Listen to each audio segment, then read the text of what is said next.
하나님의 말씀에 대해서, 첫째 날 창조에 대해서 하나님이 나에게 어떤 말씀을 주셨는지를 나누었을 때 딸이 이렇게 대답을 했어요. 아니, 첫째 날에 하나님이 빛을 창조하셨을 때 그 빛이 태양빛이라면 그 태양이 창조된 이야기는 넷째 날이 되어서야 등장하는 거잖아요. 왜 이렇게 복잡하게 성경을 기록하신 거예요? 맞습니다. 새로운 성경을 시작할 때마다 제가 항상 두렵습니다. 다음 주는 무슨 설교를 하지? 그 다음 주는 무슨 설교를 하지? 과연 이 로마서가, 마가복음이, 이 창세기가 우리 성도들에게 주실 말씀이 될까? 저는 아무것도 모릅니다. 정말 믿음 없으면 이런 식으로 설교를 못할 것 같은 생각을 합니다. 성경 66권 중에 가장 해석하기 어려운 부분이 창세기 1장 아닐까, 그런 생각을 지난 한 달간 하고 있습니다. 창세기 1장 1절에서 하나님이 천지 창조를 태초가 뭐라 그랬어요? 그 길이를 정확하게 알 수 없는 긴 시간이라 그랬죠. 하나님이 천지 창조를 태초에 완성하셨다라고 창세기 1장 1절에서 선언해 놓으시고 나서 그 어마어마한 시간 동안 하나님의 천지를 창조하셨다 선언하시고 나서 왜 하나님은 그것을 창세기 1장 2절부터 2장 3절까지 왜 이 7일이라는 시간표 안에서 다시 그걸 제시하는지 저도 잘 모르겠어요. 그리고 창세기 2장 4절부터는 그 창조 중에서 특별히 6일째 되는 그 인간의 창조를 왜 반복하시는지 저는 잘 모르겠어요. 하나님이 왜 이런 식으로 창세기 1장을, 이 창세기의 그 원역사를 이렇게 만드셨는지 저도 잘 모르겠어요. 창세기 1장 2절부터 2장 3절까지 다시 설명하면서 이렇게 우리가 원하는, 우리 눈에 보기 편한 시간적인 순서대로 하지 않고 첫째 날 빛 이야기해 놓고 넷째 날 가서 그 빛의 실체인 해달 별을 이야기하는, 하늘을 창조해 놓고 그 하늘, 그 바다에 사는 이런 물고기나 새를 이야기하고, 그렇죠? 땅을 이야기하고 나서 셋째 날에, 여섯째 날에 그 땅 위에서 사는 짐승들과 사람에 대해서 이야기하는, 왜 이렇게 짝을 지어서 말씀하시는지 그 정확한 이유를 우리는 잘 알지 못해요. 분명한 것은 이게 아마도 고대 근동에 이스라엘 백성들이 출애굽 백성으로서 그렇게 수백 년간 세뇌되듯이 그렇게 노출되어 있었던 이방의 그 신화들을 깨트리기 위함이 아닌가. 이방의 신화 중에 대표적인 신화가 그거죠. 이방 신들이 둘이 싸우다가 승자가 패자의 몸을 쪼개가지고 그 몸 쪼개진 것 가지고 세상을 창조했다라고 이야기하는 거죠. 그러니까 이 쪼개기 전까지 어마어마한 전쟁이 벌어지니까 세상이 혼란한 가운데 시작되는 거죠. 세상은 혼란하지 않다. 혼동되지 않다. 질서가 있다. 하나님이 다스리신다. 악한 신이 있고 선한 신이 있는 게 아니라 하나님 홀로 이 세상을 창조하셨다. 그분이 홀로 이 세상을 다스리신다. 그거를 말씀하고 싶어서 이랬을 것이라고 우리는 생각만 하지, 천국에 가서 하나님 만나서 직접 물어보기 전에는 왜 빛이 있으라 얘기해 놓고 첫째 날에 넷째 날 이야기에서 다시 그 빛의 실체를 이야기하는지 우리는 잘 몰라요. 어리둥절해요. 저희도.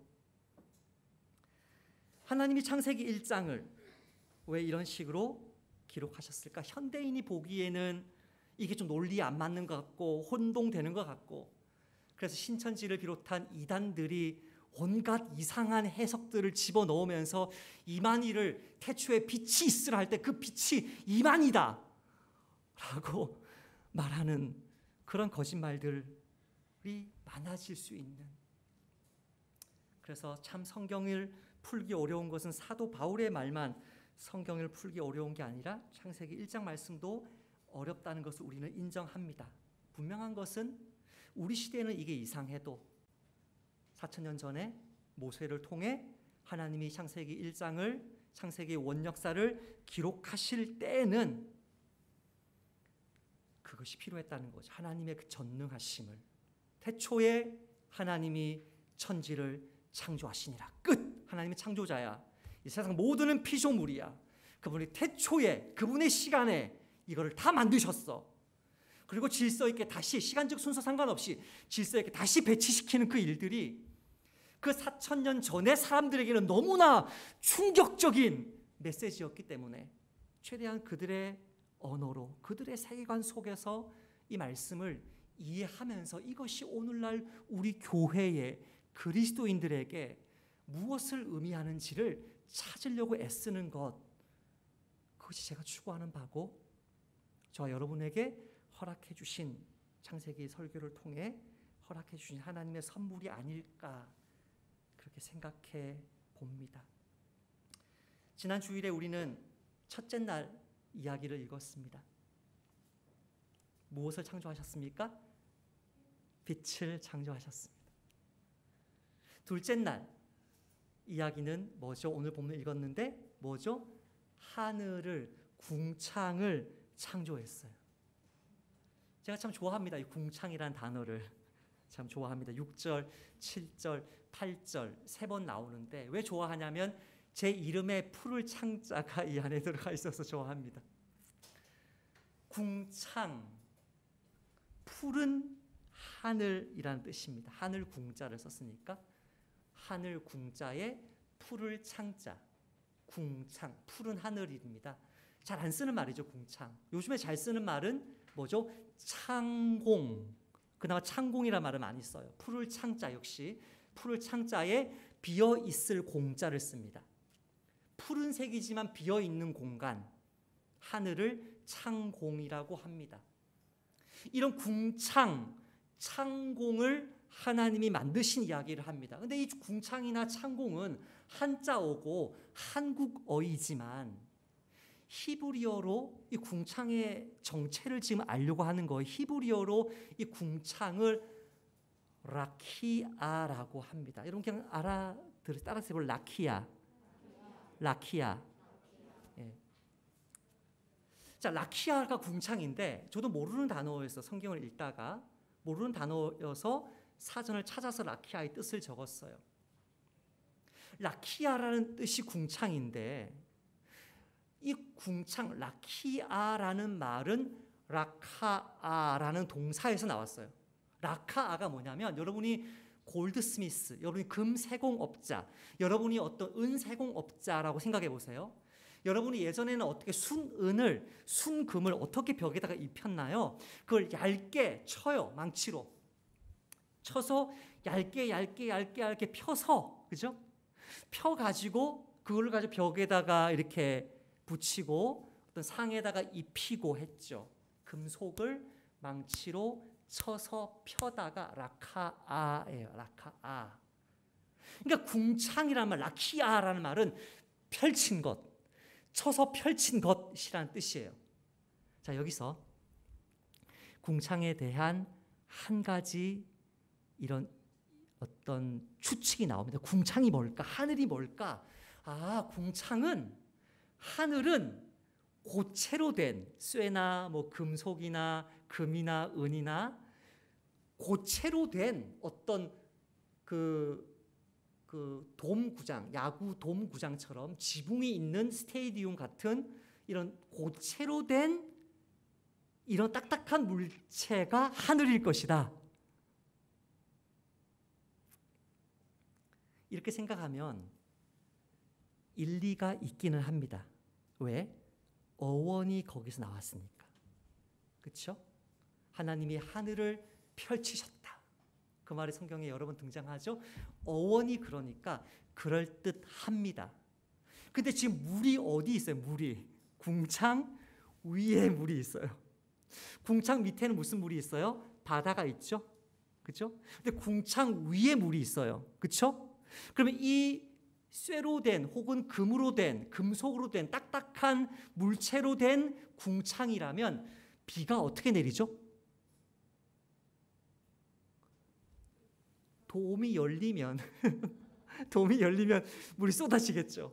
바다 저 깊은 지하에 돔 구장을 건설했다고 생각해 보세요. 그 밑에 물이 있어요. 근데 그 돔을 열면 물이 쏟아지겠죠. 그것과 같은 구조로 창세기 1장을 해석하는, 이해하는 부류가 한 부류가 있어요. 일리가 있다고 말씀드렸습니다. 왜요? 성경에 뭐 노아 홍수나 이럴 때 하늘의 창을 열고 물이 쏟아지니까. 예수님 재림하실 때 하늘이 사라지는데 어떻게 사라지던가요? 말려서 사라지죠. 금박처럼 펼쳤다면 말기 쉽겠죠. 근데 고체로 이해하는 것이 일면 일리가 있어요. 그러나 잘 보세요. 잘 보세요. 성경을 해석할 때 헬라어 히브리어를 직접 읽는 것은 중요하지만 따라서 해볼래요? 단어의 뜻보다 그 단어가 속한 문맥의 뜻이 더 중요하다. 이게 성경 해석의 1원칙입니다. 네. 예서를 깨물어 주고 싶어 이 말을 했다고 해요. 제가. 근데 앞에 이 문맥에 넣어볼까요? 식인종이 말했습니다. 예서를 깨물어 주고 싶어. 예서를 사랑하는 왕자님이 이야기했습니다. 예서를 깨물어 주고 싶어. 그 말은 완전히 다른 말이 되어버립니다. 단어의 뜻은, 구의 뜻은, 문장의 뜻은 문맥이 결정합니다. 문맥이. 그게 언어의 기본입니다. 그러니까 저는 라키아, 라카아 이것을 가지고 심각하게 이번 주 내내 고민했지만 문맥이 그것이 아니라는 것을 깨닫고 포기했습니다. 그러나 그렇게 해석하는 사람들 여전히 있습니다. 오늘 문맥을 한번 보세요. 오늘 문맥에서 이 궁창이 뭐예요 도대체? 이 궁창이 문맥에서 뭐예요? 14절, 15절 창세기 1장 14절, 15절에 보면 해, 달, 별이 있는 공간이 궁창이에요. 더 가까이는 1장 20절에 좀 더 멀네요. 1장 20절에는 새들이 날아다니는 공간이 궁창이에요. 만약에 젊은 지구 창조론자들이 이야기하는 것처럼 하늘의 고체의 궁창에 있어서 그 물을 떠받치고 있다가 노아 홍수 때 그 물이 다 쏟아졌다. 그래서 지금은 물이 없다.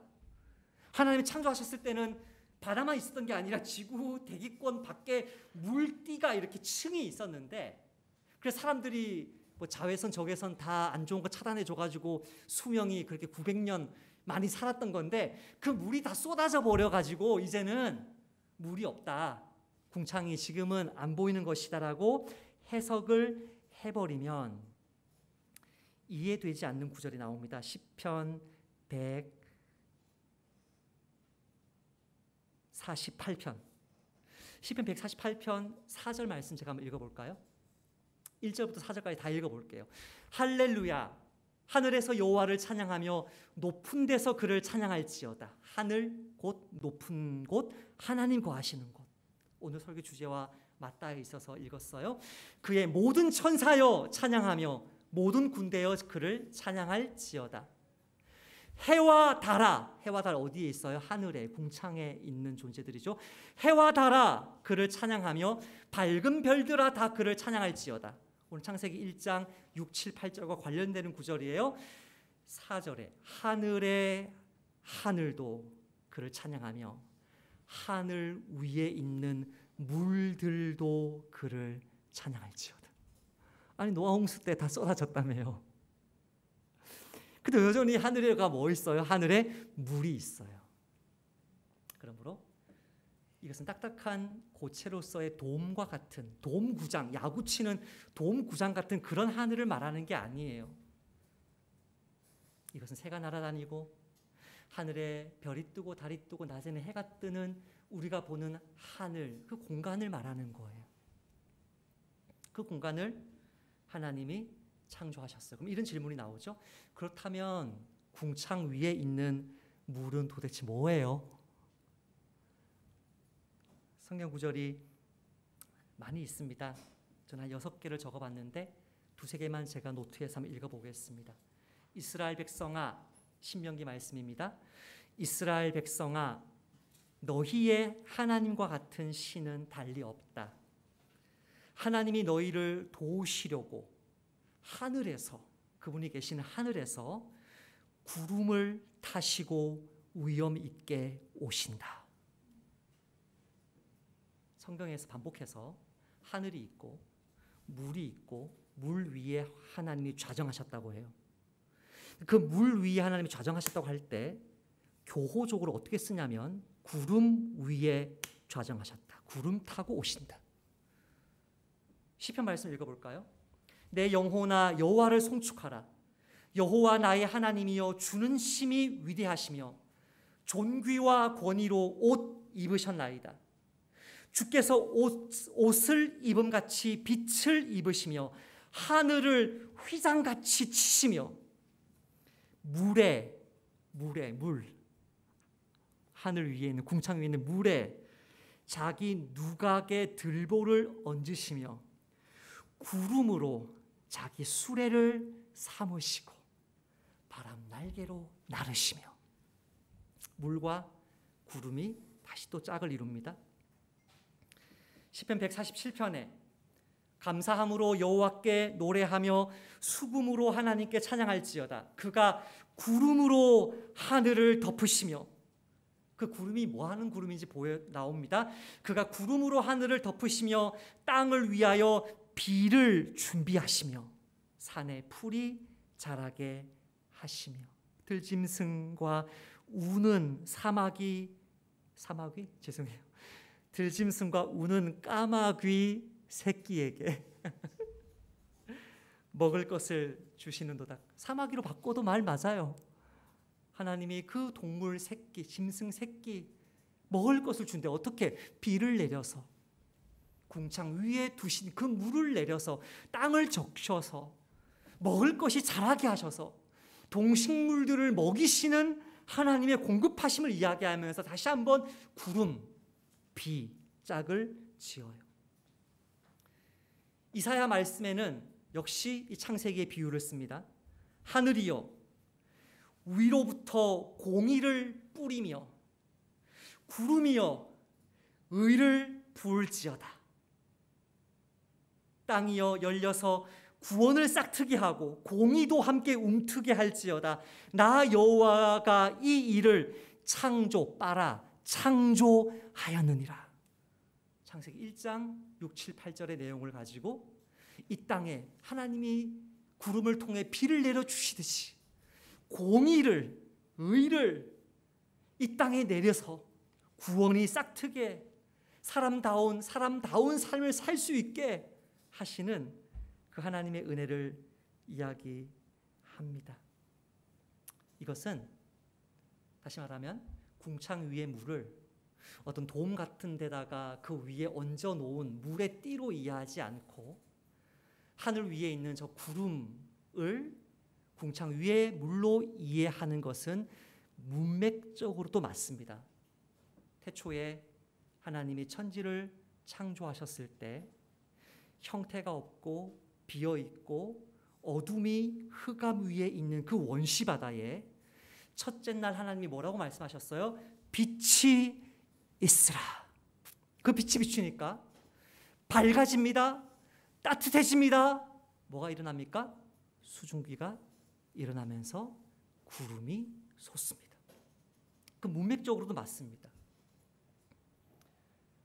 하나님이 이 궁창을 창조하시고 궁창 아래의 물과 궁창 위의 물, 궁창 아래의 물은 이해가 돼요. 바다. 근데 궁창 위의 물에 대해서 너무나 많은 사람들이 오해하는 부분을 말씀을 드렸습니다.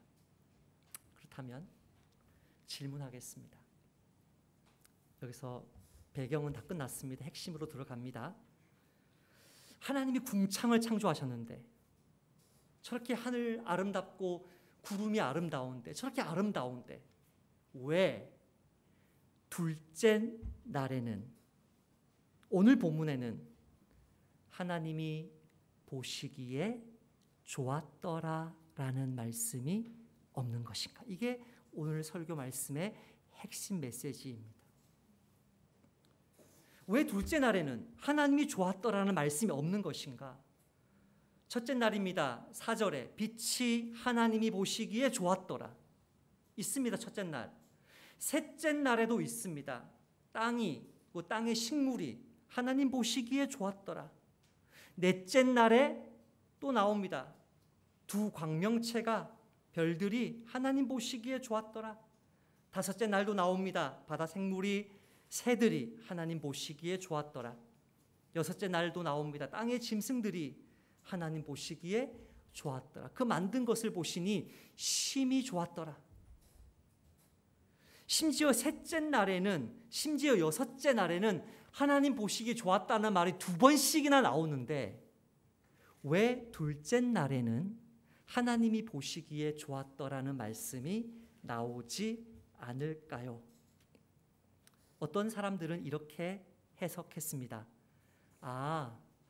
하나님이 모세에게 말씀하셨는데 그 계시가 꿈의 형태였는지 환상의 형태였는지 어떤 형태였는지는 창세기 기록되어 있지 않으나 분명히 하나님이 모세에게 계시를 하셨는데 모세가 빠뜨린 거구나. 하나님이 보시기에 좋았더라. 이걸 빠뜨린 거구나. 그래서 우리 모세 형님을 도와주자. 그래서 우리가 이 구절을 집어넣어 주자라고 생각했던 사람이 BC 2세기 알렉산드리아에 모여있던 유대인 학자들이었습니다. 그들은 알렉산드리아에서 헬라어를 쓰는 유대인 젊은이들이 더 이상 히브리어로 성경을 읽지 못하니까 그들에게 구약 성경을 그들이 쓰는 언어인 헬라어로 번역을 해줍니다. 그래서 70명이 혹은 72명이 번역했다고 해서 70인역이라고 말합니다. 라틴어로는 LXX가 이 단어로 70이라는 뜻이니까 이 70인역 LXX 이 역에는 이렇게 되어 있습니다.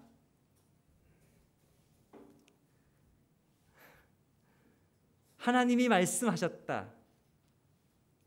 궁창을 하늘이라고 말씀하셨다. 8절을 읽고 있는 겁니다. 제가 지금. 그리고 하나님이 보시니 좋았다. 저녁이 되었고 아침이 되었으니 둘째 날이었다. 그리스어로 이렇게 써놨어요. 그러니까 모세가 실수한 거구나. 안 좋았을 리가 없지. 좋았을 텐데 모세가 실수한 거구나 라고 이렇게 기록을 해놓습니다. 그러나 원문 성경에는 히브리어 성경에는 그게 없습니다. 모세도 당황했을 것입니다. 모세의 후배들도 당황했을 것입니다. 그러나 이게 당황스러워요. 너무나 당황스러워요. 그러나 하나님이 보시기에 좋았더라는 말씀 없이 계속 사본이 기록됩니다. 그럼 사람들이 다르게 해석하는 거죠. 역시 오해입니다. 그렇다면 이게 의도적으로 누락된 것이라면 하나님이 보시기에 좋지 않았던 거구나. 이렇게 해석하는 사람들이 생겨납니다. 그래서 사람들은 뭐라고 이야기합니까? 왜 하늘은, 궁창은 하나님 보시기에 좋지 않았을까? 벌써 전제로 해놓고 잘못된 결론을 전제로 해놓고 거기에서 생각을 발전시킵니다. 천사장이 타락했지. 사탄이 타락해가지고 하늘은 하나님 보시기에 좋지 않았지. 여러분 묻겠습니다. 천사가 타락해서 하늘이 보시기에 좋지 않았더라면 1장 31절에 하나님이 만드신 그 모든 것을 보시기에 심히 좋았더라는 말이 안 나와야 되죠. 더군다나 1장 2절에 공허하다, 혼돈하다라는 말은 싸움이 일어났고 전쟁이 일어나서 그런 뜻이 아니라 그랬어요. 비어있다, 형체가 없다, 사람이 거주할 만하지 않다라는 뜻이라고 이미 제가 말씀드렸어요. 그 해석도 잘못되었어요. 그렇다면 왜 하나님은 둘째 날에 대해서는 하나님 보시기에 좋았더라는 말씀이 없을까요? 제가 지난주에 하나님이 좋으셨다, 보시기에 좋으셨다라는 그 의미를 설명해 드렸습니다. 다시 한번 지난주 설교가 기억 안 나신 분, 지난 설교를 못 들으신 분을 위해서 설명드리겠습니다. 하나님이 보시기에 좋으셨다라는 이 표현은 하나님이 자신의 능력에 스스로 감탄하셨다는 뜻이 아닙니다. 다시 말하면 창세기 1장은 하나님의 자화자찬격의 원맨쇼를 기록한 책이 아닙니다. 창세기 1장은 태초에 천지를 창조하신 하나님이 이 세상을 어미새가 새끼 둥지를 품듯이 사람이 생육하고 번성하기에 적합한 공간으로 만들어 가시는, 말하자면 육아일기와 같습니다. 그 육아일기를 기록해 나가시는데 모든 것 하나하나 만드실 때마다 당신이 만들어내실 그 피조물들이, 특별히 사람이 너무나 유익하게 편안하게 살 수 있는 공간을 만들어 가시는데 그 사람의 거주 공간에 직접적인 영향을 미치는 것 나올 때마다 하나님 보시기에 좋았다. 마치 육아일기에 너 그때 그랬는데 내가 이거 만들었는데 내가 너무 좋았어. 엄마가 너무 기뻤어. 하원아, 준서에서야 너무 기뻤어. 엄마가, 우리마 아빠가 너무 기뻤어. 그때 생각만 해도 기뻐. 과거에 당신이 엄마로서 아빠로서 그 자식들에게 해주었던 걸 이야기하면서 너가 그때 그거 가지고 입고 뛰고 놀고 하는 게 너무 기뻤어. 그 의미로 우리에게 유익하고 우리에게 복이 되고 우리에게 너무나 필요한 것이기 때문에 뭐 했다고요? 하나님이 보시기에 좋았더라. 그럼 묻겠습니다. 하늘은, 궁창은 왜 하나님이 보시기에 좋았다라는 말이 없습니까? 그곳은 사람에게 주어진 공간이 아닙니다. 그곳은 해와 달과 별들이 있을 공간입니다. 그곳은 구름이 있는 공간입니다. 그 구름 위에는 누가 계십니까? 하나님이 계십니다. 하나님이 이 세상 만물을 다스리는 그분의 보좌가 있는 곳입니다. 창세기 1장 1절은 처음부터 선포합니다. 하나님이 창조자다. 내가 너 인생의 주인이다. 내가 왕이다. 너는 내가 주는 것 빛처럼, 내가 주는 선물 햇빛처럼 받아 먹고 마시며 나를 찬송하고 나에게 감사하며 나에게 순종할 존재다. 그래서 창세기 1장 6절, 7절, 8절 궁창을 창조하실 때에는 하나님 보시기에 좋았다라는 말이 없습니다. 너무나 선한 것임에도 불구하고. 그런데 너무나 재밌는 사실은 다른 모든 피조물들과는 달리 땅에 있는, 바다에 있는, 심지어 새까지도 모든 피조물과는 달리 사람은 하늘을 그의 거주 공간으로 허락받지 못한 사람만은 그 모든 피조물들 중에서 하늘을 그리워하면서 살아요. 이게 얼마나 신기한 거냐면요. 그 C.S. 루이스가 어느 책에서요 이런 말을 해요. 그 옥스퍼드의 어떤 불신자가, 무신론자가 학생이 한 명 왔는데 자기한테 너무 잘해주는 사람이 다 기독교인인 거예요. 그래서 야, 기독교에 뭔가 진리가 있을까 해서 C.S. 루이스에게 편지를 보내요. 제가 예전에 여러분에게 소개했던 잔인한 자비라는 그 책에 있는 한 구절인데요. 그 책에서 과연 하나님이 계실까? 우리는 진화론에 의해서, 빅뱅에 의해서 우연히 만들어진 산물이 인간 아닐까라고 생각하는 그 사람에게 짧게 이렇게 써요. 우리가 정말 유물론적 우주의 소생이라면 왜 이 세상을 고향처럼 느끼지 못하겠습니까? 우리가 여기 속한 자라면 세상이 편안해야 되잖아요.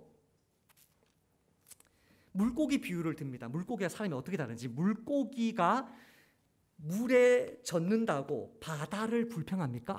바다 싫어. 젖었네 또 내 몸이. 물고기가 몸이 젖는다고 바다를 불평합니까? 만약에 물고기가 바다를 불평한다면 물고기는 애초부터 순수한 바다의 생물이 아니었거나 최소한 앞으로도 늘 바다에만 머물 것은 아니라는 강력한 증거 아닐까요? 근데 물고기는 물 만난 고기처럼 놀아요.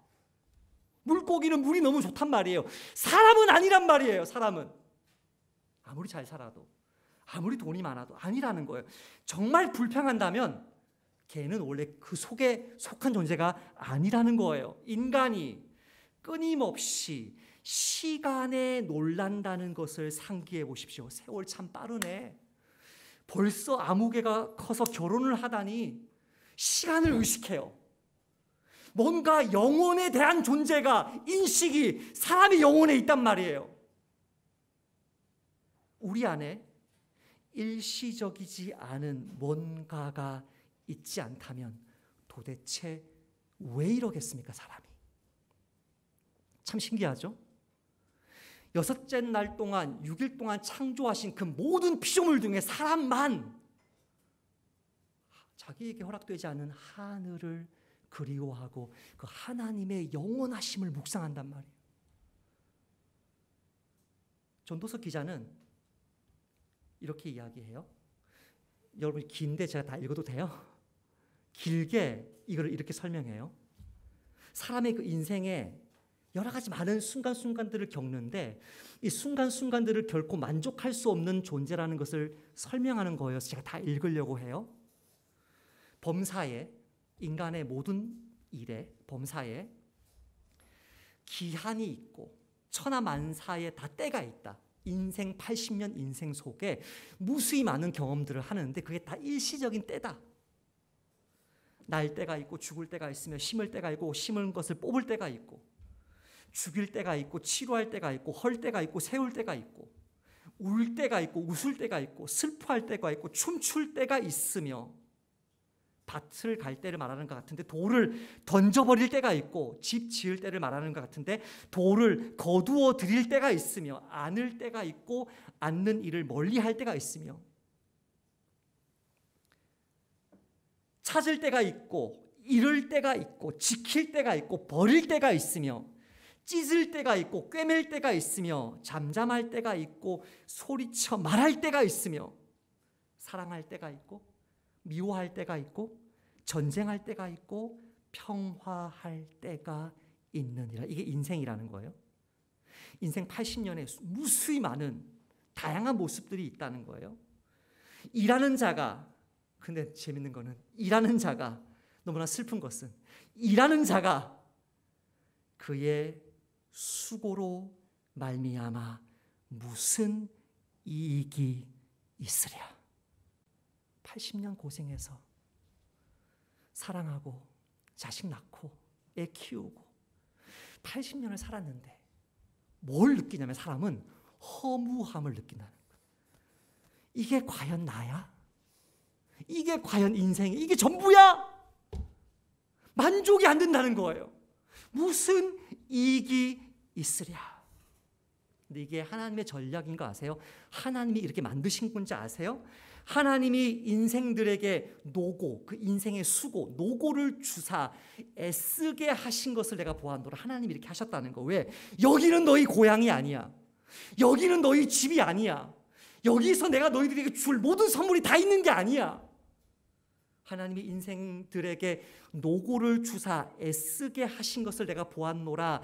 하나님이 모든 것을 지으시되, 인생의 모든 것을 지으시되 때를 따라 적절하게 아름답게 하셨고 또 사람들에게는, 모든 피조물들 중에 유독 사람들에게는 따라서 합시다. 영원을 사모하는 마음을 주셨느니라. 사람에게만 하나님의 그 영원하심을 사모하는 마음을 주고서 창조할 때는 여기는 너희 자리 아니야. 여기도 너희들에게 주긴 줄 거야. 왜? 영혼을 사모하는 마음을 심어줬으니까. 그러나 지금은 아니야. 햇빛과 비와 이 땅의 동식물과 결혼하고 사랑하고 이웃관계를 맺고 모든 것 다 누려. 그러나 인간으로 지음받은 모든 사람에게 다 주는 건데 이거는 둘째 날에 기록되어 있는 하늘만은 지금 당장 주지 않고 모든 사람에게도 주지 않아. 그게 성경의 메시지입니다. 이 창세기 말씀이 성경 전체 메시지를 틀을 잡는 거란 말이죠. 도대체 그렇다면 결론적으로 하나님은 언제 하늘을 주십니까? 누구에게 하늘을 주십니까? 제가 세 가지로 설명하겠습니다. 첫 번째, 사도 요한은 하나님의 거처인 하늘까지 선물 받는 자가 누구인지를 이렇게 설명했습니다. 참 빛, 곧 세상에 와서 각 사람에게 비추는 빛이 있었나니 그가 세상에 계셨으며 세상은 그로 말미암아 지은 바 되었으되 세상이 그를 알지 못하였고, 그 예수님이 자기의 창조자라는 사실을, 자기의 구원자라는 사실을 알지 못하였고, 자기 땅에 왔는데 자기 백성이 영접하지 아니하였으나, 그래서 지난 1년 반 동안의 로마서 말씀으로 넘어가 볼까요? 유대인들이 그 예수님을 배척하니까 그 예수님의 그 복음이 누구에게 주어졌어요? 이방인에게 주어지죠. 영접하는 자, 곧 그 이름을 믿는 자들에게는 하나님의 자녀가 되는 권세를 주셨으니 이는 혈통으로나, 아빠 엄마가 예수 믿는다고 그 아들이 딸이 천국 가느냐? 안 된다. 아빠가 목사라고 안 된다. 혈통으로나 육정으로나 사람의 뜻으로 나지 아니하고 오직 하늘에 계신 하나님께로부터 난 자들이니라. 말씀이, 하나님과 함께 계시던 그 태초에 천지를 창조하신 그 말씀이 육신이 되어 우리 가운데 거하심에 우리가 그의 영광을 보니 아버지의 독생자의 영광이요 은혜와 진리가 충만하도다. 창세기에는 은혜와 진리가 충만한 것은 하늘에만 있고 땅에는 없어요. 그림자와 같은 땅인데 그 은혜와 진리가 충만한 그분이 우리 가운데 오셔서, 우리가 하늘로 올라가지 못하니까 내려오셔서 당신을 믿고 당신을 주님으로 영접하는 자에게 하나님의 자녀가 되는 권세, 하나님의 가족에 입양되는 특권을 주셨다는 거예요. 첫 번째, 스스로의 힘으로 하늘에 올라갈 자가 없어요. 두 번째, 그런데 태초부터 하나님과 함께 계시던 하나님의 아들이 우리 가운데 내려오셨어요. 세 번째, 이 예수님을 나를 구원하러 오신 하나님의 아들로 믿고 내 인생의 주인으로 영접하는 자는 하나님의 가족으로, 자녀로 입양돼요. 네 번째, 자녀에게 있어 자기 아버지의 집은 곧 자기 집입니다. 그 사람은 천국이 그의 것입니다. 사도 바울은 둘째 날에 창조된 하늘까지 자기 집으로 선물 받은 자들을 향해서 당신의 변화된 신분에 합당하게 살 것을 이렇게 설명합니다. 여기서 다시 한번 창세기에 나오는 그 하늘이 언급되는데요. 그러므로 너희가 그리스도와 함께 다시 살리심을 받았으면 위의 것을 찾으라. 거기는 그리스도께서 하나님 우편에 앉아 계시니라. 위의 것을 생각하고 땅의 것을 생각하지 마라. 이는 너희가 죽었고, 땅의 것에 대해서 죽은 거죠. 옛 욕심이 죽은 거죠. 옛 자아가 죽은 거죠. 옛 신분이 죽은 거죠. 이는 너희가 죽었고 너희 생명이 그리스도와 함께 하나님 안에 감추어졌습니다. 그러므로 우리 생명이신 그리스도께서 나타나실 그때에 너희도 그와 함께 영광 중에 나타나리라. 지금 보시면 조금만 아름답죠? 조금만 이쁘죠? 눈부시게 아름다운 날이 올 줄 믿습니다. 그때 저 못 알아보지 마세요.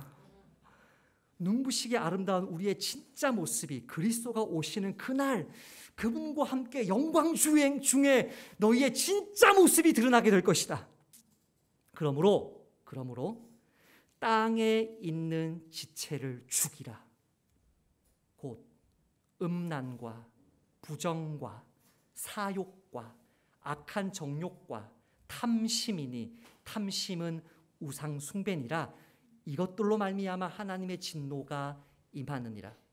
이것 역시 세 가지로 정리해 볼까? 이 말씀 역시 하나님께서 보시기에 좋았다고 하신 첫째 날, 그리고 셋째 날부터 여섯째 날에 창조된 땅의 그 모든 것들은 분명히 선한데 왜 이 골로새서 말씀에서는 이 땅의 것을 생각하지 말고 죽이라고 하는 것인가? 그 선물들 자체가 나쁘다는 의미인가? 아니요. 비가 나쁩니까? 햇빛이 나쁩니까? 자식이 나쁩니까? 남편이 나쁩니까? 결혼 제도가 나쁩니까? 아니요. 이웃의 존재가 나쁩니까? 아니요. 구조는 문제가 없어요. 근데 그것을 사용하는 방향이 뭐예요? 우상숭배적인 거예요. 자기 자신을 위해 쓰는 거예요. 자기를 드높이려고 하는 거예요. 자기 쾌락과 만족을 위해서 사는 거예요. 하나님이 마음껏 누리며 주님의 영광 선포하라고 주신 것들을 자기 욕심을 위해서 남을 죽이는 방향으로, 자기 자신을 죽이는 방향으로 쓰는 그 모든 것을 뭐라 불러요? 우상숭배라고 성경이 말하는 거죠. 하나님께 복종시키지 않고 하나님께 굴복시키지 않고 주 예수님께 내어놓지 않고 내 명예, 내 쾌락, 내 성공, 내 안락함을 위해서 사용하는 그 모든 하나님의 선한 선물들은 그 자체는 선한데 그 사용법이, 그 사용의 방향이 더럽고 타락했으므로 죽이라. 그렇게 사용하고 그렇게 선한 선물들을 남용하고 오용하는 결과가 무엇입니까? 이 땅에서 누리라고 허락하신 태양빛, 동식물, 가정, 무역, 돈, 그 모든 것들이 남을 죽이고 나를 죽이고 하나님의 진노를 불러오는 지옥의 고통으로 추락해버리는 거죠. 복권 당첨되고 나서 가정 파탄 생기는 사람이 많습니다. 나그네 교회 성도들은 특별히 하나님이 말씀을 하시지 않는 한, 저에게 컨펌 받지 않는 한 복권 사지 마시길 바랍니다. 허망한 것들에 여러분의 마음을 두지 마시길 바랍니다. 그거 당첨되면 저 무서워요. 1억 당첨될까 봐. 내가 1억을 어떻게 감당해요? 왜요? 돈 자체가 악한가요? 아니요. 그 돈을 나를 위해서만 쓰고 싶을 꽉 짊어질 때 그 돈이 나를 죽여요. 아직도 모르세요? 하나님의 선한 선물이 잘못 사용할 때 독이 되고 하나님의 심판을 부른다는 사실을. 하지만 우리 아버지의 집이 있고 내 생명이 그리스도와 함께 감추어진 그 하늘을 생각하고 하늘의 보화를 사모하며 살아가는 사람들이 맞게 될 결과는 무엇입니까? 하나님께서 이 땅에 누리라고 주신 그 첫째 날 것, 셋째 날부터 여섯째 날까지 그 모든 것, 하나님이 보시기에 좋으셨다는 이 자연 만물, 가정, 다른 모든 인간관계, 나의 사생활까지도 그 피조물들 자체가 내게 줄 수 있는 것 이상의 기쁨을 누려요. 여러분 1,000원짜리 한 장이 있었어요. 그 1,000원짜리 한 장 가지고 여러분 아침 점심을 못 먹었어요. 배가 너무 고파요. 근데 나보다 더 배고픈 지체가 있어요. 그 배고픈 지체에게, 그 이웃에게 이름도 모르는 일면식도 없는 사람에게 그 1,000원짜리를 주고 돌아섰을 때 그 1,000원짜리 자체에는 없었던 천국의 기쁨이 여러분을 사로잡아요. 하늘을 바라보며 하늘을 주목하며 주님의 영광을 위해서 살아가는 사람은 이 땅의 것들 그 자체가 줄 수 없는 하늘의 천국의 기쁨을 누리고 살아갈 수 있는 것입니다. 아멘. 심지어 자살하고 싶을 정도로 고통스럽고 힘들고 수치스럽고 너무나 아팠던 그 순간들조차도 하나님이 나를 구원하시려고, 하나님이 나를 변화시키시려고, 하나님이 나를 사람 만드시려고, 하나님이 나를 예수님 닮게 하시려고 허락하신 감추어진 선물로 깨닫게 되는 은혜를 맛봅니다. 아멘. 똑같은 사람들인데, 똑같은 세상 것을 누리는 사람들인데 하늘을 바라보며 살아가는 사람들에게는 이 세상 사람들이 고통스러운 거야, 바보야, 너 저주받았어, 너 어떻게 그렇게 비참하게 사니라고 하는 그것조차도 나를 하나님께로 이끌어 가시는 그 모든 인간관계의 아픔들을 통해 하나님을 알게 되고 교회를 찾게 되고 예수님 믿게 되고 성경 말씀을 생명처럼 붙들게 된다면 그 모든 세상의 고통들은 오히려 하나님이 우리에게 주신 감추어진 선물 아닐까요? 마치 밤송이를 까야 그 알밤, 달콤한 알밤이 나오듯이 바늘과 같은, 바늘방석과 같은 그 삶을 지날 때 그 끝에 누가 계세요? 예수님이 계세요. 이번 주 말씀을 준비하다가 하나님, 이 주 말씀 예화로 제가 이 책을 소개하고 싶은 마음이 제 마음에 들어서 급히 주문을 해서 다시 읽었어요. C.S. 루이스의 소설 천국과 지옥의 이혼. 여기서 말하는 천국은 하나님 계시는 그 영원한 나라를 말하는 것이고, 이 지옥은 첫째 날과 셋째 날부터 여섯째 날까지의 그 하나님이 누리라고, 선하게 누리라고 주셨던 그 삶을 철저하게 자기 중심, 자기를 위해서만 썼던, 살았던 그 삶을 지옥이라고 묘사하고 있어요. 이 천국과 지옥의 이혼, 이 한 구절, C.S. 루이스라는 선배가 말한 이 한 구절 읽고 오늘 말씀을 맺으려고 해요. 이 소설은 조금 재미있는 소설이에요. 단테의 신곡처럼 천국, 연옥, 지옥 이렇게 지나가는 것처럼 단테의 신곡을 제가 여러분에게 소개하면서 그 연옥을 뭐라고 해석하라고 했어요? 제가 이 세상에서 겪는 성화의 과정이라고 해석하라고 했죠. 그 중세의 세계관을 가지고 책을 쓴 거예요. C.S. 루이스가 죽었는데 천국의 입구, 천국의 변두리에 도착했어요. 그 천국의 변두리에 도착해서 C.S. 루이스가 무신론자였을 때 처음으로 C.S. 루이스를 예수님께로 인도해 주었던 조지 맥도널드라는 그 사람의 책을 읽고 C.S. 루이스가 회심을 시작하는데, 그 조지 맥도널드를 천국에서 만난 거예요. 네? 여러분도 다 존경하는 신앙 선배 한 분씩 있죠. 저도 있어요. 그분을 천국에서 만났다고 생각하시면 돼요. 그때 C.S. 루이스가 이분에게 천국과 지옥에 대해서 질문하고 이분이 답변하는 그 한 구절 읽겠습니다. 조지 맥도널드가 C.S. 루이스에게 이렇게 말합니다. 구원받은 자들에게는 이 천국의 골짜기뿐 아니라 지상에서 살았던 과거도 모두 천국이 되는 거라네. 이해되십니까? 여러분이 천국에 오게 되면 지상에서 그 많은 눈물 골짜기가 사실은 천국이었구나.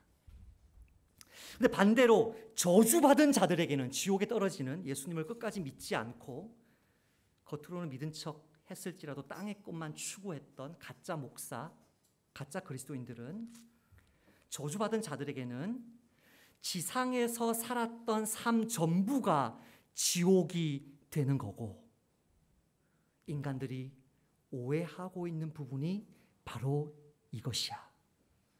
그들은 잠깐 고통을 겪으면서도 어떤 축복도 이 고통을 보상해 줄 순 없어 라고 말하거든.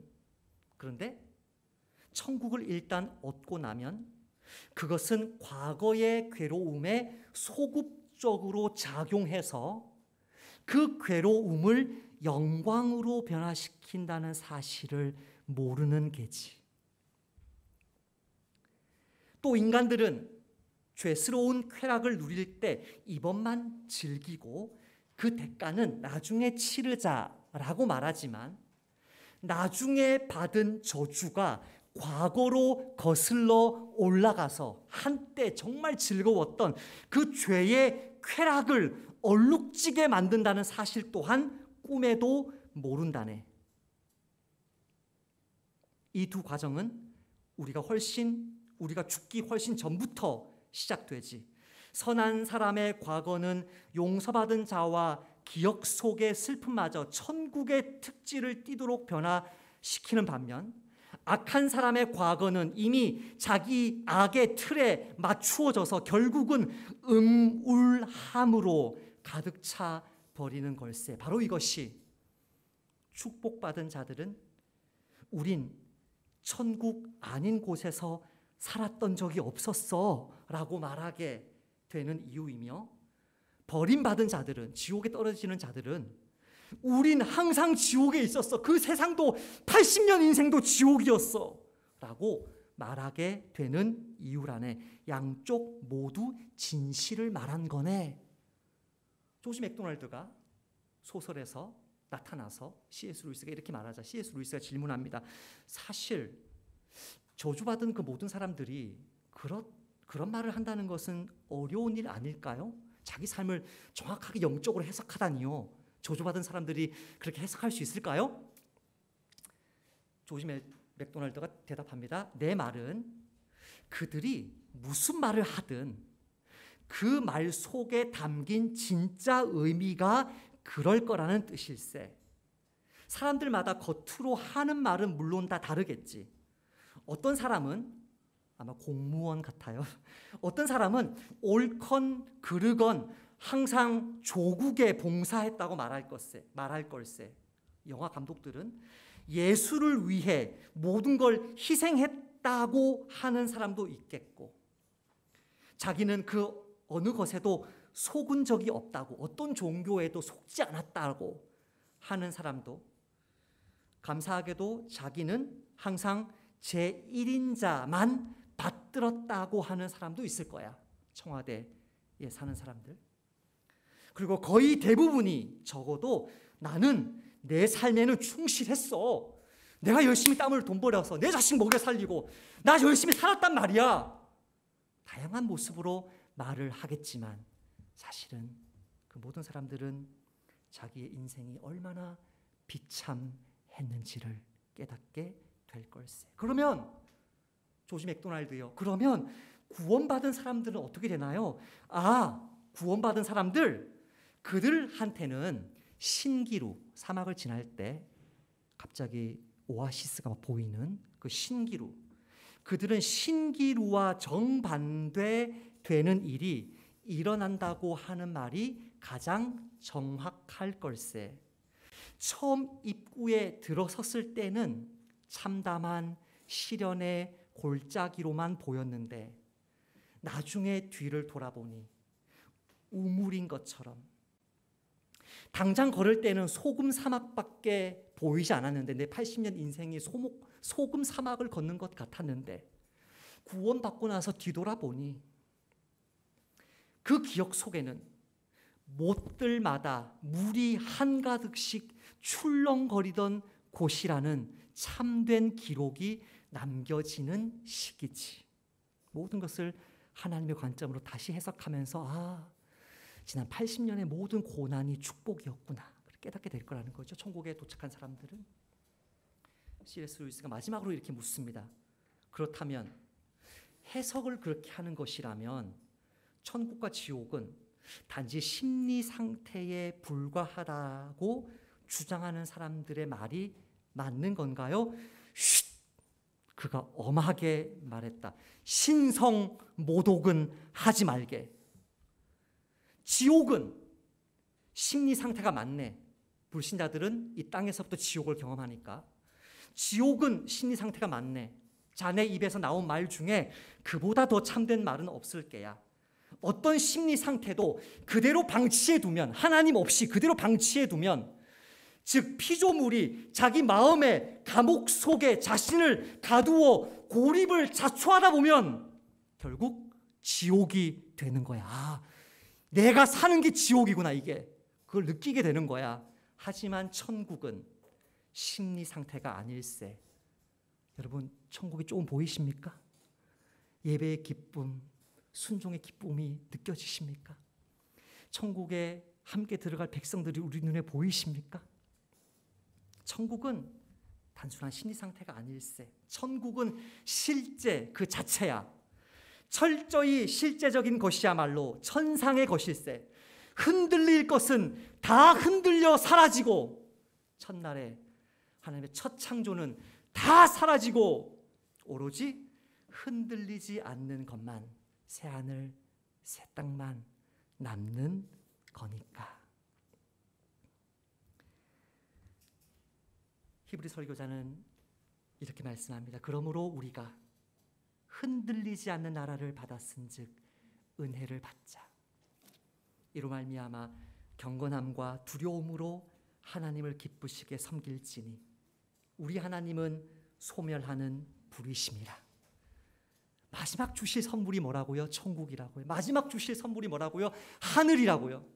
누구에게 그것을 주세요? 예수님을 나의 주님으로 믿는 사람에게 그것을 주세요. 그 사람은 이 땅에서의 고난과 고통까지도 사실은 천국의 시작이었음을 알게 하실 것입니다.